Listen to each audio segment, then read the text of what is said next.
Mastering the basics. Know the ropes of English. Hello and welcome to our English language learning series. Today, we're diving into an intriguing phrase that's widely used in both professional and casual settings: know the ropes.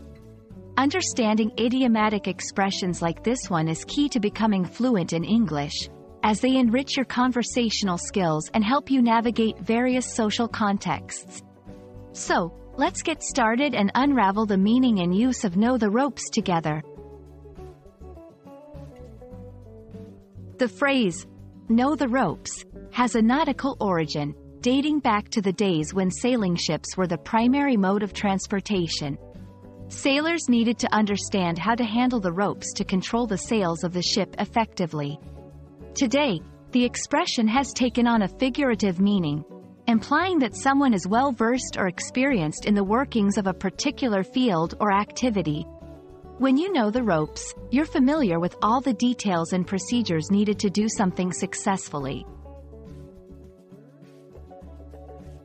To help you grasp how to use know the ropes in everyday conversation, let's look at a few examples. In a job context, give her a couple of weeks to settle in, and she'll know the ropes. Learning a new skill, I've been playing guitar for a year now, and I finally feel like I know the ropes. Navigating a new place, after living here for a month, I finally know the ropes of getting around the city.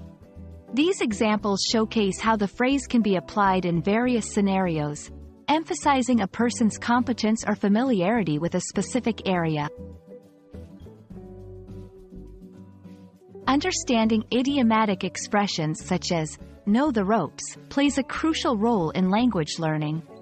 Idioms add color to our language and reflect cultural nuances, making conversations more engaging and authentic. They can also be a fun way to deepen your understanding of English, as each idiom has its own history and story.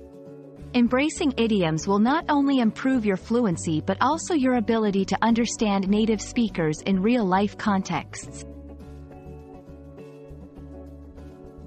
That wraps up our exploration of the phrase, know the ropes. We hope this video has illuminated the meaning and usage of this interesting expression, helping you weave it into your own English conversations. Remember, mastering idioms is a step towards fluency and a way to enrich your language skills. Keep practicing, and soon you'll not only know the ropes of English but perhaps teach them too. Thank you for watching, and see you in our next video.